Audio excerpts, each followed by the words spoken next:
Yoo yaa hordoftoonni YouTube chaanaalii kiyyaa baga nagaan dhuftanii ani Dr. Birboo Caalati.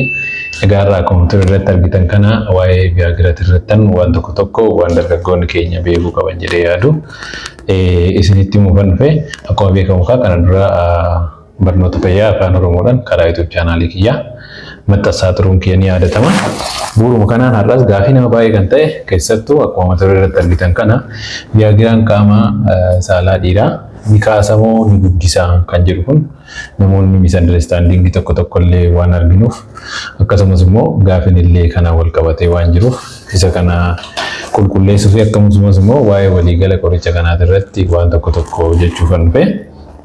Kana warri YouTube channel kiyyaa faaraa taatan YouTube channel kiyya subscribe godhaa. Warri duraan maatii turtan immoo viidiyoo keenya like gootanii yoo jalqabdan nutti tola. Kallattumaan gara mata duree qabadhee dhufeettan isin dabarsa. Egaa Viagraani qoricha yeroo ammaa dargaggoonni baay'een fayyadamanidha. Waa'ee Viagiraa wantoota muraasa waa shanan tokko walitti qabee asumaan isin hubachiisuun barbaada. Jalqaba irratti faayidaa isaatirraa kaanu Viagiraan maaliif kennamaa kan jedhurraa kaanu. Viagiraa yookaan immoo sildenafil jechuun kan inni kennamu waan lamaaf ajajamaa. Tokkoffaa erectile dysfunction yookaan immoo namoota rakkoo ka'uu qaama saalaa dhiiraa qabanii fi isa qofaaf osoo hin taane immoo dabalataan illee yeroo tokko akka yaala dhukkuba tokkootti illee tajaajila.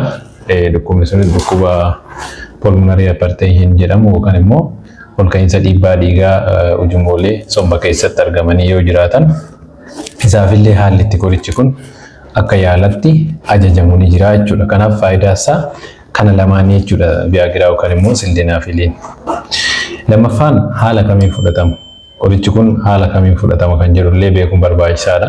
Yeroo tokko namoonni qoricha overdose fa'aa fudhatanii side effect isaa develop godhanii fa'aa yeroo itti serious side effect fa'aa horatantu jira. Kanaaf haala itti fudhatamullee beekuun barbaachisaadha jechuudha. Viagiraan inni fudhatamu akka jalqabbiitti qorichi kun yeroo tokko akka OTC'tti illee biyya keenyatti gurgurama. Garuu ogeessa ajaja ogeessatiin ta'uu qabaadha qorichi kuni. Maaliif wantoonni dursanii ilaalaman waan jiraniif. Kanaaf qorichi kun tokkoffaa miligiraama 50 kan jalqabu ta'u kan ittiin jalqabu miligiraama 50 hobaayate miligiraama 100 jechuudha. Guyyaatti miligiraama 100 ol hin fudhatamu jechuudha qorichi kun. Sun yoo fudhatame rakkoodha jechuudha. Dabalataanis immoo waa'ee qoricha kanaa haalatti fudhatamu wal qabatee akkuma nama jedhe guyyaatti al tokko qofa fudhatama. Guyyaatti naan hojjennee maal jedhamee itti deebi'anii guyyaatti yeroo 2-3 fudhachuun tasuma danda'amu dhorkaadha jechuudha. Yeroo tokko qofaadha guyyaatti kan fudhatamu jechuudha. Isa kanallee beekuun barbaachisaadha jechuudha. Inni biraan haalatti fudhatamu wal qabatee yoo fudhatamaa jedhu kanallee beekuun barbaachisaadha. Viagiraan daqiiqaa 30 haga sa'aatii 4 dursee akka fudhatamu barbaadama. Usually garuu sa'aatii tokko dur yoo fudhatame gorfama. As general garuu daqiiqaa 30 haga sa'aatii 4 wal qunnamtiidhaan dursa yoo fudhatame gaariidha jechuudha. Isadha. Sadaffaan waa'ee qoricha kanaa wanni beekamuu qabu side effect isaallee beekuun barbaachisaadha. Side effect tokko ni qaba qorichi kuni. Side effect isaa keessaa inni koomaniin waan akka boba'uu mataa, dhukkubbii garaa, qaamni namaa akka diddiimatu gochuu kanneen hin qaba jechuudha. Serious side effect yookaan immoo side effect kanarra kan nama yaaddessan inni tokko priapism kan jedhamudha. Priapism jechuun qaamni saalaa dhiiraa si'aayina wal qunnamtii saalaa malee sa'aatii 4 fi sanaa oliif yoo qaamni saalaa dhiiraa dhaabbatee hafu jechuudha. Inni sun baay'ee emergency fi ariifachiisaadha. Qaama saalaa dhiiraa miidhullee danda'a hanga qaama san dhabuutti illee geechuu danda'a waan ta'eef inni kun yoo jiraate battalatti yaala barbaachisa. Inni biraan dhiibbaa dhiigaa gadi buusullee danda'a jechuudha.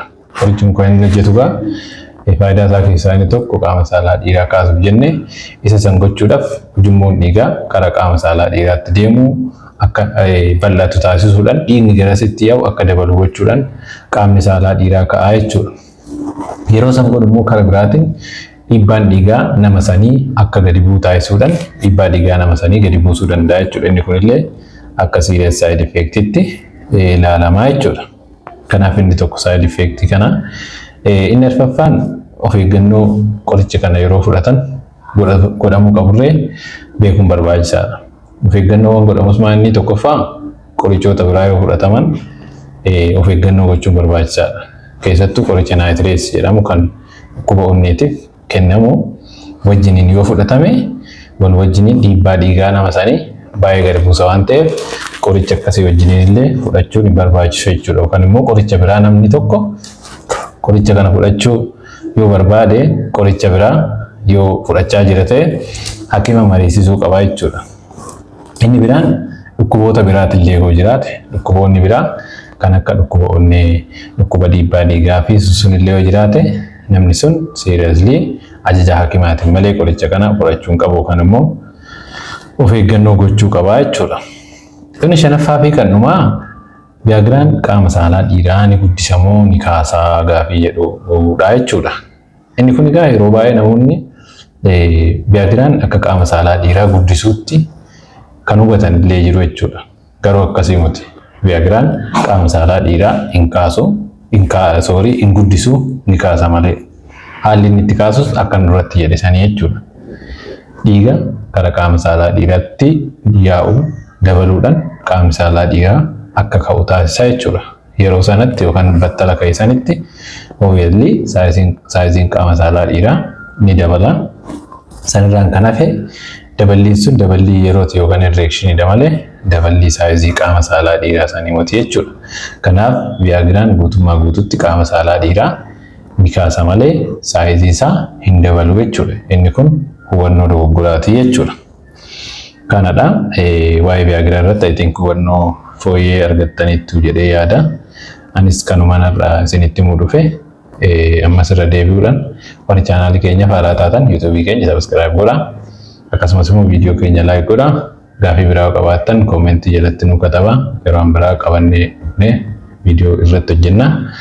Dabalataan odeeffannoo fayyaa biraa argachuuf karaa fuula tiiktookii keenya Dr. Durbo Caalaa jedhuu fi karaa fuula feesbuukii keenya argachuu dandeessu. Yaala garaagaraatiif yoo nu qunnamuu barbaaddan immoo magaalaa Sabbataatti argamna. Manni yaalaa keenya kilinika giddu galeessaa wiirtuu kan jedhamu kan inni argamu kutaa magaalaa Sabbataa dhaabaa taaksii duraanii duubaan gara lixaa yookaan immoo gamoo bulchiinsa magaalaa Sabbataa bukkeedhaan gara lixaatti argamna. Achittis qaamaan dhuftanii nu mariisisuu dandeessu. Galatoomaa fayyaa fayyaa.